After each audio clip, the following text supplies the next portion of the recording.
ടെറോറിക്കാർ ആ ഗോഡൌണിന് ചുറ്റും വട്ടമിട്ട് പാഞ്ഞു. ആരും ജിത്തും ഒരു നിമിഷം ഞെട്ടി സ്തംഭിച്ചു പോയി. വട്ടമിട്ട കാർ ജിത്തിന്റെ മുന്നിലായി വന്നു നിന്നു. അവൻ പിന്നോട്ട് ഒന്ന് ആഞ്ഞു പോയ പോലെ തോന്നിപ്പോയി. ആ നിമിഷം നീയായി ഇറക്കുമോ അത് ദേവേട്ടൻ വന്നിറക്കണോ? ആദിയുടെ വിജയഭാവത്തിലുള്ള ചോദ്യം കേൾക്കവേ അവൻ അവളെ താഴേക്ക് ഇറക്കിയിരുന്നു. ഇത്രയും നേരം അവന്റെ കൈക്കുള്ളിലായിരുന്നു ആദി. അവളുടെ മുഖത്തേക്ക് ജിത്ത് ഒരു നിമിഷം നോക്കി നിന്ന് പോയി. ആ കണ്ണുകളിൽ ഇപ്പോഴും ആത്മവിശ്വാസം നിറഞ്ഞു നിന്നിരുന്നു. ഞാൻ പറഞ്ഞതല്ലേ എന്റെ ദേവേട്ടൻ വരുമെന്ന്. എന്റെ പ്രണയം ദൈവം കാണാതിരിക്കുമോ? മുകളിലിരിക്കുന്നവൻ അംഗീകരിക്കാതിരിക്കുമോ? നീ കണ്ണു തുറന്ന് കാണ്. അഗ്നി ചൂണ്ടിയായിരുന്നു അവളത് പറഞ്ഞത്. ഇവൻ വന്നെന്ന് കരുതി നിനക്ക് എളുപ്പം പോകാമെന്ന് തോന്നുന്നുണ്ട് ആദ്യയെ.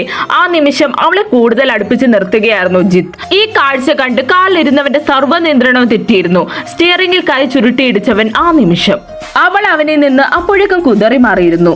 അഗ്നി പതിയെ ഡോർ തുറന്ന് പുറത്തേക്ക് ഇറങ്ങി. അപ്പോഴേക്കും ചുറ്റും നിശബ്ദത പടർന്നു. നിശബ്ദത്തെ കീറിമുറിച്ച് അഗ്നിയുടെ ചൂളം വിളി ഉയർന്നു. നിമിഷ നേരം കൊണ്ട് ഒരു ബ്ലാക്ക് BMW പൊടി പറത്തി ഗോഡൌണിലേക്ക് എത്തിയിരുന്നു. അഗ്നിയുടെ ചുണ്ടിൽ ചെറുതായി ഒരു പുഞ്ചിരി വിടർന്നു. അഗ്നി കാറിന്റെ ബോണറ്റിൽ കയറിയിരുന്നു. ജയ് കാറിൽ ഇരുന്നുകൊണ്ട് തന്നെ ചുറ്റും കണ്ണോടിച്ചുകൊണ്ട് പുറത്തേക്ക് ഇറങ്ങിയിരുന്നു. തന്റെ ബോഡി ഒന്ന് സ്ട്രെച്ച് ചെയ്തിരുന്നു. ആ നിമിഷം ഞെട്ടിയത് ഭദ്രയായിരുന്നു. അവനെ അവൾ തീരെ പ്രതീക്ഷിച്ചതേ ഇല്ലായിരുന്നു. അതാണ് സത്യം. അഗ്നി തികച്ചും ശാന്തനായിരുന്നു. ആ നിമിഷം ആ മുഖത്ത് പ്രത്യേകിച്ച് ഒരു ഭാവം ഉണ്ടായിരുന്നില്ല. അതാണ് പേടിക്കേണ്ടതും. ജയ് കാറിൽ നിന്നിറങ്ങി ചാരി നിന്നു. മാസങ്ങളായി തേടി നടന്നത് എന്തോ കിട്ടിയ സന്തോഷം അവനിൽ ഉണ്ടായിരുന്നു. ആദ്യം അഗ്നി ഒഴികെ 3 പേരിലും ഒരുപോലെ അവനെ കണ്ടതും ഞെട്ടലുളവാക്കി. കണ്ണേട്ടൻ ദുബായിൽ നിന്ന് വരാൻ ഇനി 2 ദിവസം എന്നല്ലേ പറഞ്ഞത്? എന്നിട്ട് ഇപ്പോ ഇതെങ്ങനെ? അവൾക്കൊന്നും മനസ്സിലായില്ലായിരുന്നു. അപ്പൊ തന്നോട് കണ്ണേട്ടൻ കള്ളം പറഞ്ഞതാണോ? അവനെ കണ്ടപ്പോൾ അവൾക്ക് പറഞ്ഞറിയിക്കാൻ കഴിയാത്ത സന്തോഷം തോന്നിയെങ്കിലും തന്നോട് പറയാതിരുന്നതിൽ ചെറിയൊരു പരിഭവം ഉടലെടുത്തിരുന്നു. ആ നിമിഷം നീ എന്താ ഇവിടെ? നീ ഇവിടെ ഇല്ലായിരുന്നല്ലോ. ആരും തന്റെ സംശയം അതുപോലെ ചോദിച്ചു. അതൊക്കെ പറയാൻ ഇനി സമയമുണ്ടല്ലോ ആരോമൽ. സംസാരമൊക്കെ പിന്നീട്. ഇപ്പൊ വന്ന കാര്യത്തിലേക്ക് പോകാം. പരിഹാസമായിരുന്നു ജയുടെ വാക്കുകളിൽ നിറഞ്ഞു നിന്നത്. ദാ നിന്റെ സമയം തീരെ ശരിയല്ലെന്ന് തോന്നുന്നു. നോക്കിയേ നല്ല കറക്റ്റായും. ആദിക്കല്ലാതെ വേറെ ആർക്കറിയാം വന്നവരെ. ജിത്ത് ഒരു നിമിഷം പകച്ചു പോയെങ്കിലും ധൈര്യം സംഭരിച്ച് അവളെ തന്നിലേക്ക് പിന്നെ ചേർത്ത് നിർത്തിയിരുന്നു. ജയുടെ മുഖം ദേഷ്യം കൊണ്ട് വലിഞ്ഞു മുറുകി. അവൻ ദേഷ്യത്തോടെ പായാനൊരുങ്ങവേ അഗ്നി അവനെ തടഞ്ഞിരുന്നു. അഗ്നി മുഖമുയർത്തി ജിത്തിനെ നോക്കി.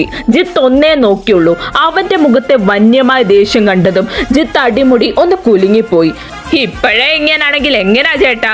എന്താ പേടി തോന്നുന്നുണ്ടോ? തൊട്ടരികിൽ നിൽക്കുന്ന പെണ്ണിന്റെ ധൈര്യം അവനെ ഭ്രാന്ത് പിടിപ്പിച്ചിരുന്നു. മിണ്ടാതെ നിൽക്കടി. ഇപ്പോഴും നീ എന്റെ വശത്താണ് നിൽക്കുന്നതെന്ന് ഓർക്കുന്നത് നല്ലതാ. ഞാൻ ഏതു വശത്ത് നിന്നാലും എന്റെ മുന്നിലുള്ളത് എന്റെ പ്രാണനാണ്. അതുപോലെ അവന്റെ അടുത്തുള്ളത് എന്റെ രക്തമാണ്. അവരുടെ മുന്നിൽ നിർത്തി നിനക്കൊന്നും ചെയ്യാൻ കഴിയില്ലടാ. അലറുകയായിരുന്നു ആദ്യ ആ നിമിഷം. അവളുടെ വെള്ളാരം കണ്ണുകൾ ഒരു വേള തിളങ്ങിപ്പോയി. ഒരു നിമിഷം ആ പെണ്ണിന്റെ മുന്നിൽ ജിത്ത് ഒന്നുമല്ലാത്ത അവസ്ഥയായിരുന്നു. അവളുടെ ധൈര്യം കൂടെ അഗ്നിയോടുള്ള പ്രണയമെല്ലാം അവനെ അസ്വസ്ഥനാക്കിയിരുന്നു. അതോടൊപ്പം ആ പെണ്ണിന്റെ മുന്നിൽ തോറ്റുപോയ നിമിഷമായിരുന്നു തന്നെ നോക്കി പുച്ഛിക്കുന്ന പെണ്ണ്. അഗ്നി അതെല്ലാം നോക്കി കാണുമായിരുന്നു. അവന്റെ ചുണ്ടോരം ഒരു ചെറു പുഞ്ചിരി വിരിഞ്ഞു. ഒരുപാട് ദിവസത്തിന് ശേഷമാണ് ഇങ്ങനെയൊക്കെ. അവളുടെ പ്രണയത്തോടുള്ള അഗ്നിയെക്കുറിച്ചുള്ള വാക്കുകളിൽ അത്രയും പ്രണയം നിറഞ്ഞ കണ്ണുകളോടെ അവൻ കേട്ടിരുന്നു. ആ നിമിഷം അവളെ എന്റെ അടുത്തേക്ക് വിട് ശ്രീജിത്ത്. അഗ്നിയുടെ സ്വരം ആ 4 ചുവരുകളെ മുഴുങ്ങി കേൾക്കും പോലെ ഉള്ളതായിരുന്നു. വിടാനല്ലല്ലോ അഗ്നിദേ ഇവളെ ഞങ്ങൾ ഇങ്ങോട്ട് കൊണ്ടുവന്നത്. നീ പറഞ്ഞ സമയത്ത് തന്നെ എന്റെ ദേവേട്ടനും എന്റെ കണ്ണേട്ടനും വന്നിട്ടുണ്ട്. ഇനി നീയാണ് വാക്ക് പാലിക്കേണ്ടത്. ഒരു പ്രശ്നം ഉണ്ടാക്കാതെ ഞങ്ങൾ പറഞ്ഞുവിടാൻ നോക്ക്. അങ്ങനെ ചെയ്തില്ലെങ്കിൽ വാക്കിന് വിലയില്ലാത്തവനായിരിക്കും നീ. ആദ്യയുടെ ശബ്ദം അവിടെ വല്ലാതെ ഉയർന്നിരുന്നു. ജിത്തിനെ ആരോമലിനെ നോക്കുന്ന ജയുടെ മുഖം ദേഷ്യം കൊണ്ട് വലിഞ്ഞു മുറുകിയിരുന്നു. കൈമുഷ്ടി ചുരുട്ടി പിടിച്ച് ദേഷ്യം നിയന്ത്രിക്കാൻ ശ്രമിച്ചിരുന്നു അവൻ ആ നിമിഷം.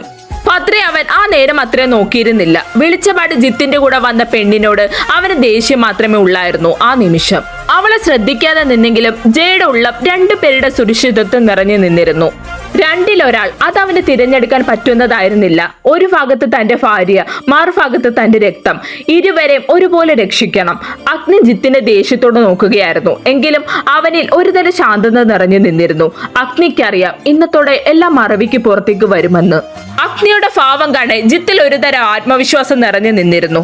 പൊതുവെ ഇവരെ കുറച്ചുകൂടി അപകടകാരി അഗ്നിയാണെന്ന് ജിത്തിന് നന്നായി അറിയാമായിരുന്നു. ഇന്ന് അവന്റെ മുഖത്തെ ശാന്തത ജിത്തിൽ ധൈര്യം നൽകുന്നതായിരുന്നു. ആദിക്ക് അവന്റെ ഭാവം മനസ്സിലാകുന്നില്ലായിരുന്നു. ഇങ്ങേരെന്താ ഇങ്ങനെ ഇത്ര ശാന്തമായി ദേവേട്ടനെ കണ്ടിട്ടേയില്ല. ഇത്ര സംഭവം നടന്നിട്ട് പോലും അവനിൽ ഒരു ഭാവ വ്യത്യാസം ഇല്ലല്ലോ. എന്തായിരിക്കും ഏട്ടന്റെ മനസ്സിൽ? ആദ്യം ചിന്തിക്കാതിരുന്നില്ല. നിങ്ങളുടെ മുന്നിൽ വെച്ച് ഞാൻ ഇവളെ എന്റേതാക്കാൻ പോകുക. അതിനായിരുന്നു നീയൊക്കെ ഇവിടെ വരണമെന്ന് ഞാൻ ആഗ്രഹിച്ചത്. ആ നിമിഷം ജിത്ത് അവളെ തന്നിലേക്ക് ചേർത്ത് നിർത്തി അവളുടെ മുഖത്തേക്ക് മുഖം അടുപ്പിക്കാൻ ശ്രമിച്ചു. ആ ഒരൊറ്റ നിമിഷം കൊണ്ട് അഗ്നിയുടെ മുഖം വലിഞ്ഞു മുറുകി, ഞരമ്പുകൾ വലിഞ്ഞു മുറുകി. തനി അസുരനായി മാറിയിരുന്നു അവൻ. ആ നിമിഷം ജയുടെ അവസ്ഥ മറിച്ചല്ലായിരുന്നു. ജയും അഗ്നിയും ഒരുപോലെ അവന്റെ അടുത്തേക്ക് പായാൻ തുടങ്ങിയതും കയ്യിൽ ഒളിപ്പിച്ചിരുന്ന ആയുധമായി ജിത്ത് അവളുടെ അടുത്തേക്ക് നീങ്ങി. അവന്റെ ഭാവം കണ്ട് അവൾ ഒരു നിമിഷം പകച്ചു നിന്നു. നിന്റെയൊക്കെ വരവ് മുൻകൂട്ടി കണ്ടതാ ഞാൻ. നീയൊക്കെ വരണം ഇവരെ കൊണ്ടുപോകാനല്ല, എന്റേതാക്കുന്നത് കാണാൻ വേണ്ടി. നീ എന്താ കരുതി ആദ്യേ? ഇവൻ വന്ന് 2 മാസ് ഡയലോഗ് അടിച്ചാ ഞാൻ നിങ്ങളെ അങ്ങ് വിട്ടുകൊടുക്കുമെന്നോ? എത്ര കാലമായി ഈ ഒരു ദിവസത്തിന് വേണ്ടി കാത്തിരിക്കുകയാണ് ഈ ശ്രീജിത്ത് എന്നറിയാമോ നിനക്ക്? ശ്രീജിത്ത് നല്ലവനല്ല. ഭദ്രയുടെ അടുത്ത് തന്നെ ആയിരുന്നു ആരോമലും. അത് കാണുന്തോറും ജയുടെ നിയന്ത്രണം തെറ്റുന്നതായിരുന്നു. പെട്ടെന്ന് അവരെ കൂട്ടിക്കൊണ്ടു പോകാൻ കഴിയില്ല, അത് ജയ്ക്ക് ഉറപ്പാണ്. അത് മാത്രമല്ല അഗ്നിയുടെ ഈ ക്ഷമ അവനെ സംശയത്തിലാക്കി. ആദ്യം കാണാതായപ്പോഴുള്ള അവന്റെ ടെൻഷൻ കണ്ടതാ. പക്ഷെ ഇപ്പോ അവന്റെ മുഖം എന്തുകൊണ്ടാണ് ഇത്രയും ശാന്തം? ജയ് രണ്ടും കൽപ്പിച്ച് ഭദ്രയുടെ അടുത്തേക്ക് പോകാൻ ഒരുങ്ങിയതും തടസ്സമായി നിന്നു ആരോമൽ. കണ്ണേട്ടാ, കരച്ചിലോടെയുള്ള അവളുടെ സ്വരം. ജയ് പിന്നിലേക്ക് ചുവട് വെച്ചു. എന്തൊക്കെയായാലും തന്റെ പെണ്ണിന്റെ മുന്നിൽ അവൻ പകച്ചുപോയി. അവൾക്ക് എന്തെങ്കിലും പറ്റുമോ എന്നുള്ള പേടി അവനെ തളർത്തിയിരുന്നു. ആരോമലിന്റെ കയ്യിലുള്ള ആയുധം അത് ജയുടെ കാലുകൾ പിന്നിലേക്ക് ചലിപ്പിക്കുന്നതായിരുന്നു. ജയ് വീണ്ടും അഗ്നിയുടെ അടുത്തേക്ക് വന്നു നിന്നു. തന്നെ നിന്ന് പിന്മാറിപ്പോയവനെ കണ്ട് ഒരു നിമിഷം ആരോമൽ വിജയഭാവത്തോടെ ജിത്തിനെ ഒന്ന് നോക്കി. ഈ സമയം തന്നെയാണ് പെമ്പിള്ളാർ നമ്മുടെ ചെക്കന്മാരെ നോക്കുന്നത്. അവർ കണ്ണുകൊണ്ട് എന്തോ സിഗ്നൽ കാണിച്ചു. അവർക്കത് മനസ്സിലായിരുന്നു. ആദ്യം അപ്രതീക്ഷിതമായി അവന് നേരെ ശക്തമായി പ്രതികരിച്ചുകൊണ്ട് മുന്നോട്ട് അഗ്നിക്ക് നേരെ വന്നു നിന്നു. ഇതേ സമയം തന്നെയായിരുന്നു ഭദ്രയുടെ പ്രതികരണവും. പ്രതീക്ഷിക്കാതെ കിട്ടിയ പ്രഹരത്തിൽ അവൻ പിന്നോട്ടൊന്ന് ആഞ്ഞുപോയി. അവൾ ജയ്ക്ക് അടുത്തേക്ക് വന്നു നിന്നു. ജയ് അവളെ രൂക്ഷമായി നോക്കിയിരുന്നു. ആ നിമിഷം വീട്ടിലോട്ട് വാ, ബാക്കി അപ്പോ. ഇത്രയും അവളെ നോക്കി പറഞ്ഞ് അവൻ മുന്നോട്ട് നോക്കി. ഇത്ര നേരം ശാന്തമായ അഗ്നിയുടെ മുഖം ദേഷ്യം കൊണ്ട് ചുവന്നു തുടുത്തിരുന്നു. മുഖം വന്യമായി മാറിയിരുന്നു. ആദ്യം തന്റെ മറുവശത്തേക്ക് അവൻ മാറ്റി നിർത്തി. പെമ്പിള്ളർ സേഫ് ആണെന്ന് ഉറപ്പുവരുത്തി അവൻ മുന്നോട്ട് നടന്നു. അവരുടെ അടുത്ത് നിന്ന് അഗ്നിക്ക് അവരെ രക്ഷിക്കുക സെക്കൻഡിൽ തന്നെ ധാരാളം. പക്ഷെ ഒരു പാളിച്ച പറ്റിയ പിന്നെ പറഞ്ഞിട്ട് കാര്യമില്ലല്ലോ. നടക്കുന്നതിനിടയിൽ സ്പെക്സ് ഊരി ഷർട്ടിലേക്ക് ചേർത്തിരുന്നു. അവൻ അങ്ങനെ അധികം സ്പെക്സ് മാറ്റാറില്ല. ആദിയുടെ കണ്ണുകൾ ഒരു വേള വിടർന്നു പോയി. അവളുടെ ചൊടിയിൽ പ്രണയം നിറഞ്ഞു പോയ നിമിഷം. കാപ്പി കണ്ണുകളിൽ ഇന്നും വല്ലാത്ത ചുവപ്പായിരുന്നു, വന്യതയായിരുന്നു. ആ ചുവപ്പിൽ ആരും ജിത്തും ഉരുകി ഒലിച്ചു പോയിരുന്നു. അവന്റെ കയ്യിലുള്ള ഇടിവള മുകളിലേക്ക് കയറ്റിവെച്ചു. ചെകുത്താൻ. സ്മൂത്തൻ ഹെയർ പുറകിലേക്ക് ഒതുക്കി വെച്ചു. കുറച്ചു മുടി അലക്ഷ്യമായി മുന്നിലേക്ക് കിടപ്പുണ്ട്. ഷർട്ടിന്റെ സ്ലീവ് മുകളിലേക്ക് കയറ്റിവെച്ചു. ഒരു വല്ലാത്ത ഭാവത്തോടെ മുന്നോട്ട് നടന്നു. അവന്റെ ഭാവത്തിൽ ഉമ്മനീരിറക്കി ആരു പറയുമ്പോൾ അഗ്നിയുടെ ചുണ്ടരം മനോഹരമായ ഒരു പുഞ്ചിരി വിരിഞ്ഞു.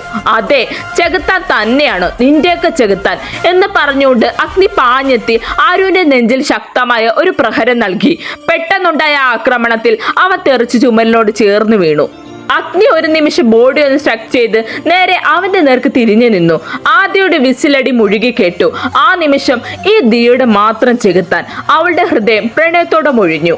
ഭദ്ര അവളെ മിഴിച്ചു നോക്കുവാണ്. മുന്നിൽ അത്രയും ശക്തനായ ഒരുവൻ. അവൾക്ക് പേടിയാണ് തോന്നിയത്. ആദ്യം ഇവൾ എന്ത് ജീവിയാണെന്ന മട്ടി നോക്കുന്നുണ്ട് ഭദ്ര.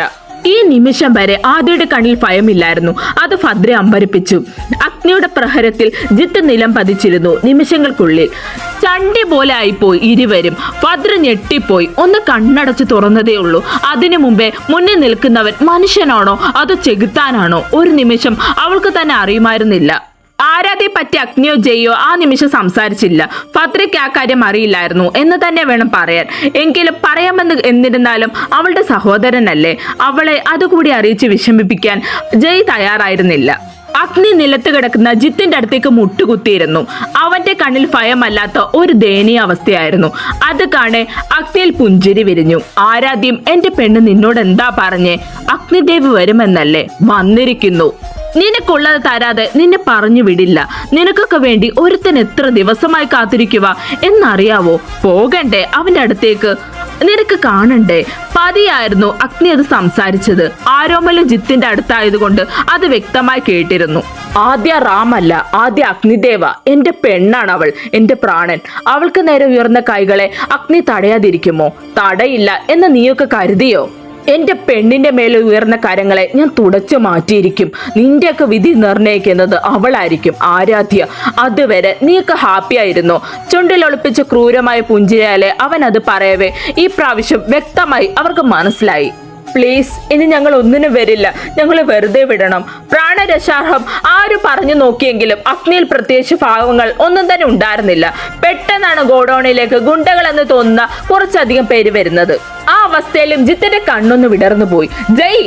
അഗ്നി വിളിക്കവേ അവൻ പെട്ടെന്ന് തന്നെ ഭദ്രെ മാറ്റി നിർത്തിയിരുന്നു. അവൾക്ക് നേരെ ആയുധമായി ഒരുത്തൻ അവനെ പിന്നിലേക്ക് തള്ളി മാറ്റിയിരുന്നു. ജയ് ആ നിമിഷം.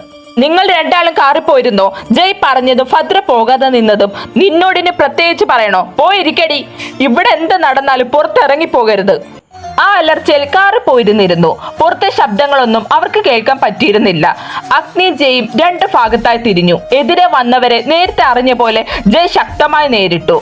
ഒരുത്തനെ അഗ്നി ശക്തമായി പിന്തിരിപ്പിച്ചു. നിമിഷ നേരം കൊണ്ട് ജിത്ത് ഏർപ്പാടാക്കിയ ഗുണ്ടകൾ നിലം പതിച്ചിരുന്നു. ആദ്യം ഇത് കാണാൻ ആവേശമായിരുന്നു, എങ്കിൽ ഭദ്രയിൽ ഭയമായിരുന്നു. അവൾ ജയുടെ ഇങ്ങനെയുള്ള ഒരു മുഖം ആദ്യമായി കാണുകയായിരുന്നു. അവളുടെ താലിമാലയിൽ പേടിയിൽ കരം മുറുകി. രണ്ടുപേരും വന്നവരെ ഇഞ്ച പരുവമാക്കിയിരുന്നു. മുന്നിലുള്ള പ്രഹരങ്ങൾക്കിടയിൽ കാറിലേക്ക് അവരുടെ ശ്രദ്ധ പോയിരുന്നില്ല. കണ്ണേട്ട! ആദ്യയുടെ ഇടറിയ സ്വരം കേൾക്കെ അഗ്നിയുടെയും ജയുടെ ശ്രദ്ധ ആ നിമിഷം അവിടേക്ക് പോയിരുന്നു. അങ്കിൾ! മുന്നിൽ ആയുധമായി നിൽക്കുന്ന അയാളെ കാണെ ജയയുടെ ചുണ്ടുകൾ ആ നിമിഷം ഒഴിഞ്ഞിരുന്നു. അഗ്നി അയാളെ നോക്കി. പ്രതീക്ഷിച്ചതായിരുന്നു ഈ വരവ്. പക്ഷേ തന്റെ പെണ്ണ്, അവന്റെ കണ്ണുകൾ ആധിയിലേക്ക് പോയിരുന്നു ആ നിമിഷം. അവളെ തടഞ്ഞ അയാൾ അവൾക്ക് മുന്നിൽ നിൽക്കുന്നു. തൊട്ടപ്പുറത്ത് ഭദ്രയും തടഞ്ഞ് അയാളുടെ വിശ്വസ്തൻ. ജയുടെ കണ്ണുകളിൽ അയാളെ കാണെ ഒരു നിമിഷം പകച്ചുപോയി. അപ്പോഴും അഗ്നിയുടെ ചുണ്ടിൽ പുഞ്ചിരിയായിരുന്നു. എല്ലാം ഇല്ലാതാക്കാനുള്ള ഒരു ചെകുത്താന്റെ ചിരിയായിരുന്നു ആ നിമിഷം. അഗ്നി മുന്നിലേക്ക് നടന്നു. അതനുസരിച്ച് അയാൾ പിന്നിലേക്ക് നടന്നു. മുന്നോട്ട് വരരുതെന്ന് അയാൾ കണ്ണുകൊണ്ട് കാണിച്ചിരുന്നു. അത് കാര്യമാക്കാതെ അഗ്നി മുന്നോട്ട് നടന്നു. അവളെ വിട്, അതാണ് നിങ്ങൾക്ക് നല്ലത്. അല്ലെങ്കിൽ അഗ്നി ആരാണെന്ന് അറിയും. വിടാനല്ല ഇവളെ തടഞ്ഞു നിർത്തിയത്. നീ പരിശ്രമിക്കരുത്, ഫലം ഉണ്ടാകില്ല. അയാൾ പറയവേ ജയ് അയാളെ കണ്ട ഷോക്കിൽ അതേ നിൽപ്പ് തന്നെ തുടർന്നിരുന്നു.